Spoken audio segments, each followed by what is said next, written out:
하나님이 오늘 밤 당신의 마음을 만지십니다. 지금 이 시간, 방 안의 공기가 조용히 식어갑니다.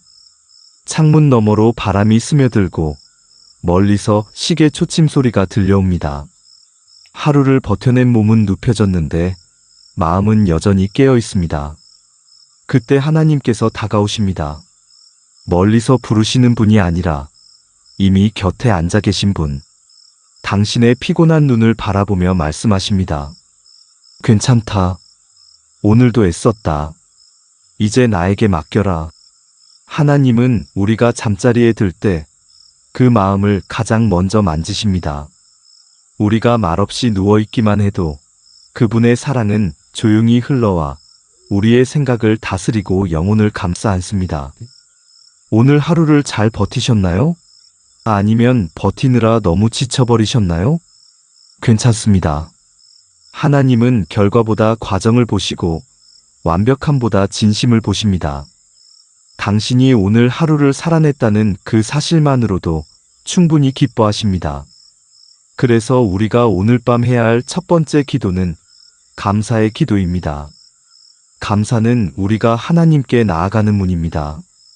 감사하지 못한 마음은 닫힌 문과 같아서 아무리 좋은 말씀도 들어오지 못합니다. 하지만 작은 감사 한마디는 그 문을 열게 합니다. 다윗은 이렇게 고백했습니다. 내가 평안히 눕고 자기도 하리니 나를 안전히 거하게 하시는 이는 오직 여호와시니이다. 그는 전쟁의 위협 속에서도 감사로 하루를 마무리했습니다. 그것은 현실이 달라서가 아니라 하나님이 여전히 함께 하심을 믿었기 때문입니다. 감사는 시선을 바꿉니다. 문제에서 하나님께, 결과에서 은혜로. 오늘이 만족스럽지 않았더라도 하나님은 여전히 일하고 계십니다. 하루 동안 있었던 일들을 떠올려 보세요. 짜증났던 일, 답답했던 순간, 그 안에도 보이지 않게 당신을 지키신 손길이 있었습니다. 버스를 놓쳐 늦게 도착했던 그 일도, 전화 한 통으로 위로받았던 그 순간도 모두 하나님의 섭리 속에 있었습니다. 감사는 현실을 부정하는 것이 아니라 하나님의 관점으로 오늘을 다시 보는 일입니다. 한 권사님이 있었습니다. 그분은 매일 밤 하루를 마치기 전 작은 수첩에 감사 3가지를 적었습니다. 처음엔 써내려갈 것이 없었다고 합니다. 감사할 게 뭐 있나? 그렇게 중얼거리며 억지로라도 적기 시작했습니다. 오늘 무사히 하루를 보낸 것, 가족이 건강한 것, 따뜻한 밥 한 끼 먹은 것. 그렇게 며칠이 지나자 놀라운 일이 일어났습니다. 감사할 일이 하나둘 떠올라 마음이 밝아졌고 잠이 잘 오기 시작했습니다. 불평 대신 미소가, 근심 대신 평안이 자리 잡았습니다. 그분은 말했습니다. 감사를 적기 시작하니 하나님이 내 하루에 얼마나 자주 오셨는지 보이더군요. 감사는 단순한 예의가 아닙니다. 감사는 영혼의 방향을 바꾸는 결단입니다. 하루를 왜 이랬을까로 마무리하던 사람이 그럼에도 감사합니다로 마무리하게 되면 그 순간부터 하나님이 그 마음의 주인이 되십니다. 감사는 하나님께서 오늘도 나와 함께 하셨음을 인정하는 행위이기 때문입니다. 지금 잠시 눈을 감아 보세요. 오늘 하루를 천천히 떠올리면서 조용히 고백합니다. 하나님 아버지, 오늘도 저를 지켜주셔서 감사합니다. 제가 계획한 대로 되지 않았지만 그 안에서도 주님의 뜻이 있었음을 믿습니다. 좋은 일은 겸손히 감사하게 하시고 힘들었던 일은 주님의 섭리로 바라보게 하소서. 오늘 하루 제 곁을 지켜주신 하나님께 모든 영광을 올려드립니다. 기도의 숨결이 길어질수록 마음이 조금씩 느슨해집니다. 어깨의 긴장이 풀리고 생각의 속도가 느려집니다. 그건 단순한 휴식이 아닙니다. 하나님이 당신의 마음을 어루만지는 순간입니다. 하루를 정리하는 이 감사의 기도는 마음의 먼지를 털어내는 빗자루와 같습니다. 감사의 숨이 깊어질수록 내 안에 불평이 빠져나갑니다. 불평이 빠져나간 자리에 고요가 들어옵니다. 그 고요 속에서 비로소 우리는 자신을 바라보게 됩니다. 오늘 나는 어떤 마음으로 살았을까? 누군가에게 상처 주지는 않았을까? 하나님 앞에서 부끄럽지 않은 하루였을까? 감사는 우리 마음을 부드럽게 하여 진실을 마주할 용기를 줍니다. 하나님은 그런 우리를 정죄하지 않으십니다. 하나님께서 원하시는 건 완벽함이 아니라 돌아서는 마음입니다.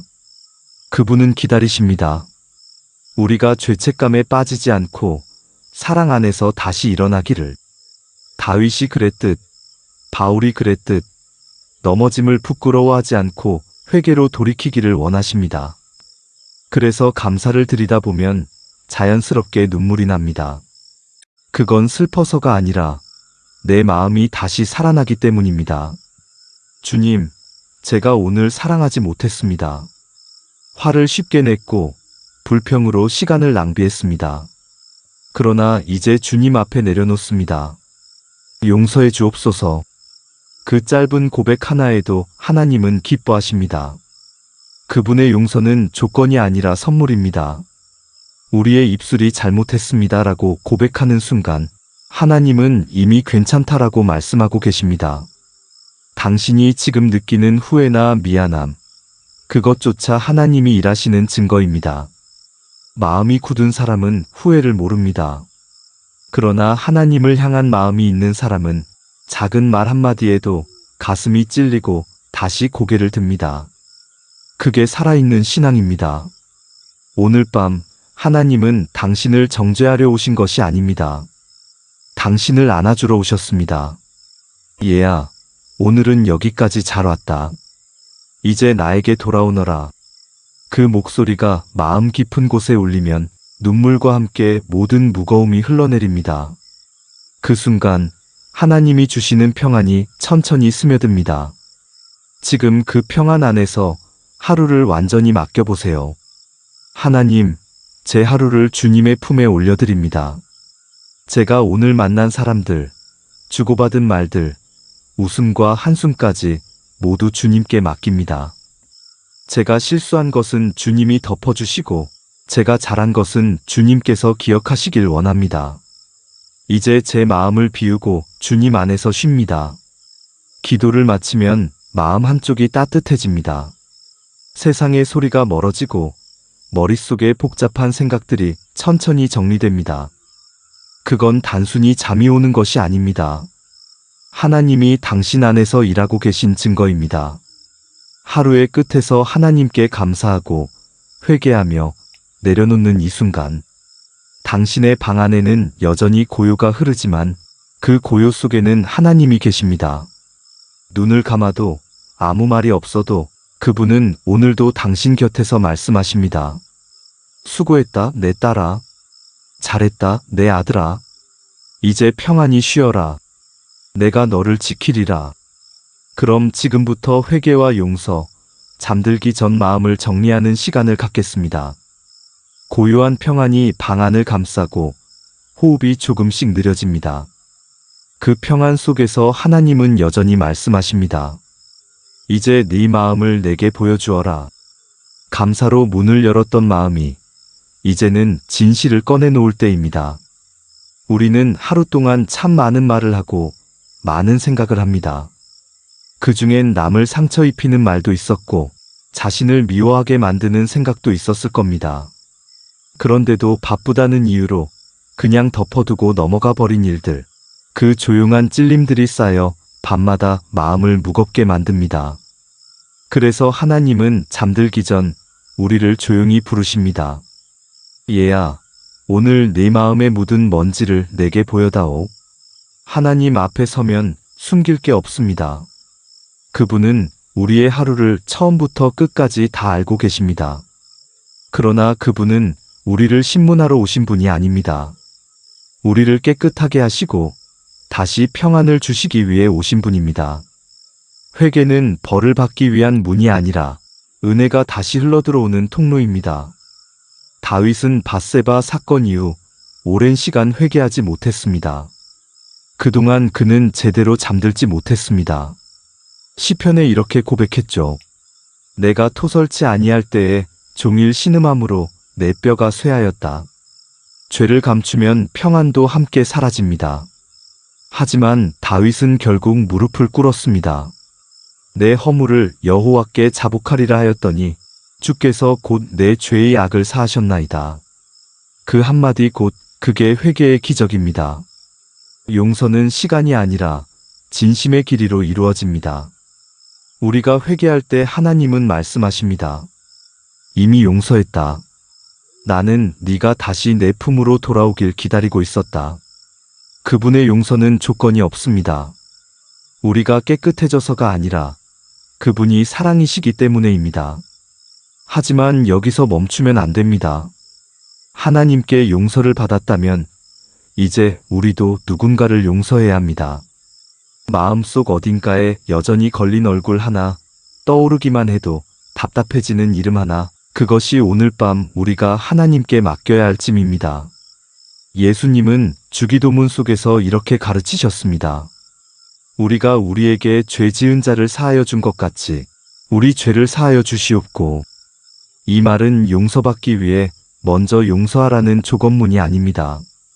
하나님의 용서를 경험한 사람은 자연히 용서하는 사람으로 변한다는 선언입니다. 한 집사님이 있었습니다. 오랜 세월 마음속에 지워지지 않는 원망이 있었죠. 자신을 배신한 사람을 생각할 때마다 마음이 굳어버렸습니다. 기도할 때마다 그 얼굴이 떠올랐고 잠자리에 누워도 눈물이 났습니다. 그러다 어느 날 말씀을 묵상하다가 마태복음 6장 14절을 읽게 되었습니다. 너희가 사람의 과실을 용서하면 너희 천부께서도 너희 과실을 용서하시리라. 그 구절이 마음을 꿰뚫었습니다. 그날 밤 그는 무릎을 꿇고 기도했습니다. 주님, 저는 그를 용서할 수 없습니다. 하지만 주님께서 용서하셨으니 저도 그 마음을 배우게 해주세요. 며칠 후 놀랍게도 마음이 조금 부드러워졌습니다. 미움이 완전히 사라진 건 아니었지만 기도할 때마다 그 이름을 부르며 축복할 수 있게 되었습니다. 그리고 어느 날 진심으로 용서합니다라는 말이 나왔습니다. 그 순간 마음의 굴레가 풀렸습니다. 눈물이 흘렀지만 그것은 분노의 눈물이 아니라 자유의 눈물이었습니다. 용서는 상대를 위한 일이 아니라 나를 살리는 일입니다. 미움은 우리의 잠을 빼앗고 영혼을 갉아먹습니다.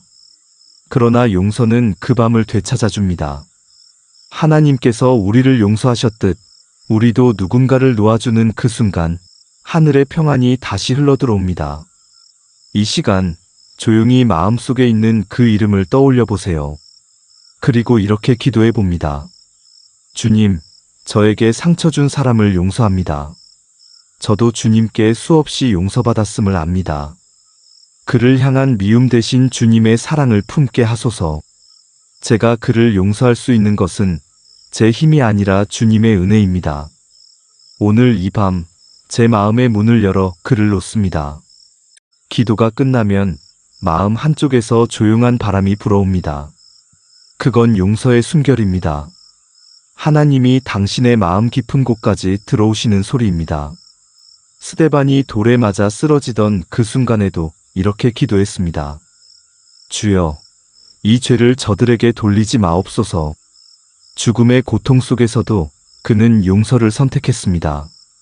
그는 세상에서 가장 자유로운 사람으로 떠났습니다. 용서는 약한 사람의 선택이 아니라 하나님을 믿는 강한 사람의 순종입니다. 그리고 놀라운 일이 일어납니다. 회개와 용서를 드린 그 자리에서 마음이 다시 고요해집니다. 몸이 쉬어가는 것이 아니라 영혼이 쉼을 얻는 밤이 됩니다.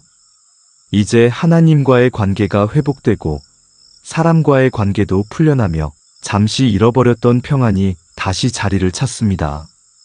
오늘 밤 마음속에 무거운 돌들을 다 내려놓으세요. 감사로 시작된 하루의 마무리가 회개와 용서를 통해 완전한 쉼으로 바뀝니다. 하나님은 지금도 말씀하십니다. 얘야, 이제 내 품으로 돌아오너라. 내가 네 죄를 기억하지 아니하리라. 그 음성이 마음속 깊이 울리면 눈을 감고 잠들기 전 마지막 고백이 이렇게 흘러나옵니다. 주님, 오늘도 용서해 주셔서 감사합니다. 저도 용서했습니다. 이제 제 마음이 주님의 평안으로 가득합니다. 그 고백이 끝나는 순간 당신의 마음은 다시 하나님 품 안으로 들어갑니다. 숨이 고요해지고 마음이 따뜻해집니다. 하나님은 그 모든 고백을 들으시며 조용히 미소 지으십니다. 그리고 속삭이십니다. 이제 내일을 나에게 맡겨라. 그분의 속삭임이 사라지지 않은 채 밤은 여전히 고요합니다. 눈을 감은 채로도 느낄 수 있습니다. 하나님이 내 옆에 계시다는 확신, 그 평안이 마음 깊은 곳까지 스며드는 것을. 이제 우리는 오늘을 내려놓았으니 내일을 맡길 시간입니다. 하나님은 말씀하십니다. 내일을 염려하지 말라. 내일 일은 내일이 염려할 것이다. 그 말씀이 단순한 위로가 아니라 신뢰의 초대임을 우리는 압니다.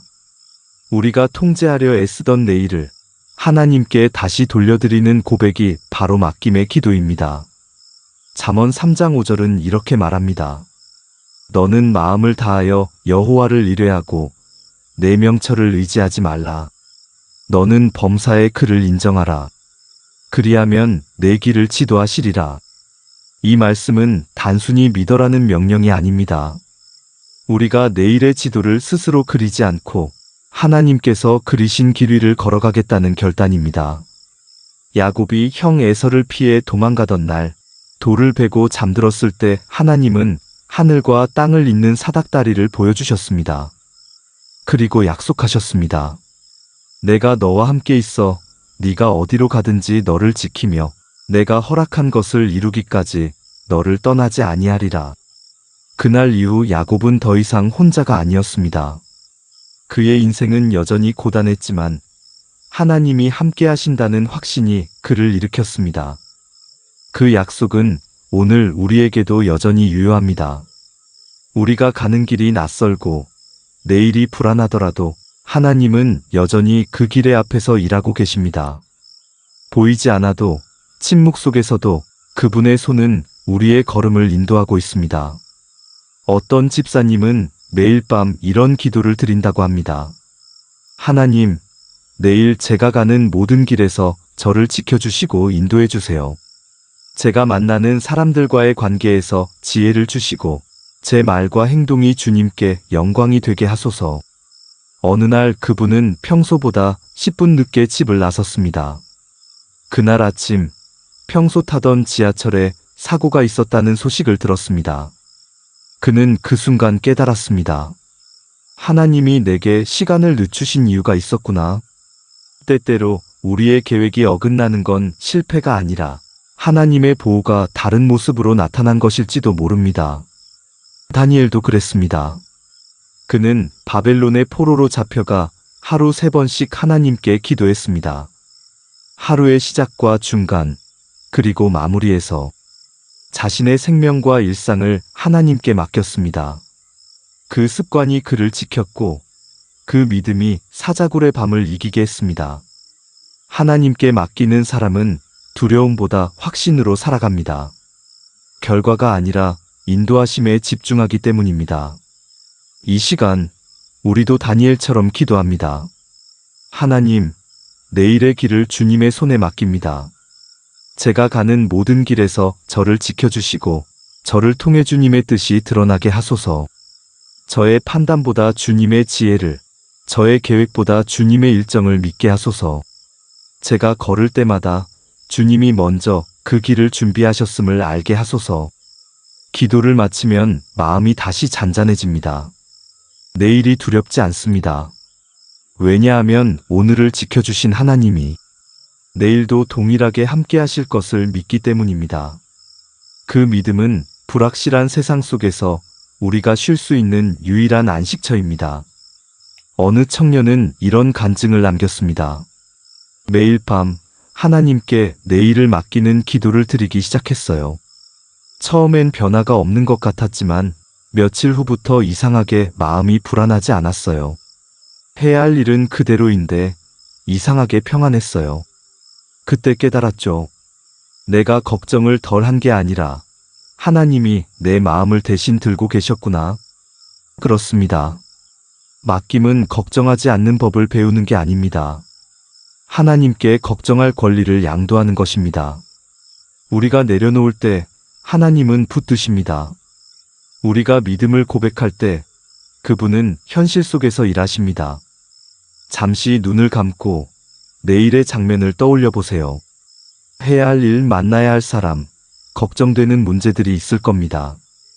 그 모든 장면 위에 하나님의 손길을 더씹혀 보세요. 그리고 조용히 기도합니다. 하나님, 내일도 저와 함께 해주세요. 제가 걷는 모든 길에서 저를 지켜주세요. 사람들 사이에서 주님의 지혜로 말하게 하시고 문제가 닥칠 때 두려움 대신 믿음으로 반응하게 하소서. 오늘 밤 제 마음을 주님께 드리오니 이 밤이 지나 새 아침이 올 때 새 힘과 새 은혜로 일어나게 하소서. 그렇게 기도를 마치고 눈을 감으면 밤의 공기가 한층 부드러워집니다. 이제 더 이상 내일을 미리 걱정할 필요가 없습니다. 하나님은 이미 내일의 해를 준비하고 계십니다. 오늘의 어둠 속에서도 그분의 손은 계속 빛을 짜고 있습니다. 우리가 잠들어 있을 때도 하나님은 일하십니다. 우리가 쉴 때도 그분은 지키십니다. 그래서 믿음의 사람은 걱정이 아닌 평안으로 잠들고 두려움이 아닌 감사로 아침을 맞이합니다. 이제 당신의 마음은 오늘보다 더 깊은 평안 속으로 들어갑니다. 감사로 문을 열고 회개로 마음을 정리한 이 밤, 이제는 맡김의 신뢰로 완전한 쉼을 누립니다. 그리고 그 쉼 위에서 하나님은 말씀하십니다. 내가 너를 지키며 네가 가는 모든 길에 동행하리라. 낮에도 밤에도 지금도 영원토록. 그 약속을 마음에 새기며 조용히 숨을 고릅니다. 이 평안이 바로 하나님께 맡긴 사람에게만 주어지는 선물입니다. 그 평안이 마음속에 머무는 동안 우리는 서서히 깨닫게 됩니다. 기도는 세상을 바꾸기 전에 먼저 나를 바꾼다는 사실을요. 감사로 시작해 회개로 정화되고 용서로 마음이 풀리고 맡김으로 평안해진 그 순간 하나님은 보이지 않게 우리의 삶을 새롭게 짜고 계십니다. 그분은 우리의 하루 속 작은 움직임을 통해 평소엔 보이지 않던 변화를 만들어내십니다. 먼저 잠의 질이 달라집니다. 불안했던 생각들이 사라지고 하루의 걱정들이 하나님 품 안에서 정리됩니다. 깊은 잠은 단순한 피로 회복이 아닙니다. 그건 믿음이 만든 쉼입니다. 걱정을 내려놓은 자만이 온전히 쉴 수 있죠. 둘째, 마음의 방향이 달라집니다. 감사로 하루를 마무리하는 사람은 다음 날의 시선도 감사로 시작합니다. 하나님께 맡기는 사람은 세상을 다르게 봅니다. 문제가 아니라 은혜를, 두려움이 아니라 약속을 먼저 봅니다. 셋째, 관계가 회복됩니다. 용서의 기도를 계속 드리다 보면 가장 먼저 변하는 건 상대가 아니라 나 자신입니다. 남을 이해하려는 여유가 생기고 미워하던 얼굴에서도 하나님의 형상을 보기 시작합니다. 그때 비로소 관계가 풀립니다. 그건 노력의 결과가 아니라 하나님께서 마음을 치유하신 결과입니다. 넷째, 삶의 태도가 달라집니다. 하나님께 내일을 맡긴 사람은 성공과 실패의 파도에 쉽게 흔들리지 않습니다. 오늘 하루 주신 은혜로 충분하다는 것을 알기 때문입니다. 그런 사람은 늘 담담하고 늘 평온하며 늘 미소 짓습니다. 다섯째, 믿음이 자랍니다. 감사와 회개, 용서와 맡김을 반복하는 그 일상의 루틴 속에서 하나님은 우리를 조금씩 단단하게 빚으십니다. 기도가 습관이 되고 습관이 믿음이 됩니다. 믿음이 커질수록 세상은 작아지고 걱정은 희미해집니다. 한 권사님은 이렇게 말했습니다. 이 세 가지 기도를 드리기 전에는 하루의 끝이 늘 불안했어요. 그런데 이제는 하루가 끝날 때마다 마음이 정리됩니다. 그 평안이 쌓이니 하나님이 정말 살아계심을 날마다 느껴요. 그렇습니다. 하나님은 오늘도 살아계십니다. 그리고 그분은 우리가 매일의 끝에서 그분을 찾기를 원하십니다. 화려한 말도 완벽한 기도도 필요하지 않습니다. 짧아도 좋습니다. 진심이 담긴 한마디면 충분합니다. 이제 눈을 감고 하루의 마지막 고백을 함께 드려봅시다. 하나님 아버지, 오늘 하루도 감사합니다. 저의 허물을 용서하시고 마음의 상처를 덮어주셨음을 믿습니다. 내일의 길도 주님께 맡깁니다. 제가 걷는 모든 길에서 저를 지켜주시고 저를 통해 주님의 사랑이 드러나게 하소서. 이 밤 제 마음에 주님의 평안을 채워주소서. 예수님의 이름으로 기도드립니다. 아멘. 기도가 끝나면 마음이 고요해집니다. 그리고 문득 이런 생각이 스칩니다. 아, 하나님은 정말 나와 함께 계시구나. 그 깨달음이 찾아오는 순간 당신의 하루는 더 이상 똑같지 않습니다. 그건 단지 하루의 끝이 아니라 새로운 시작의 문입니다. 하나님은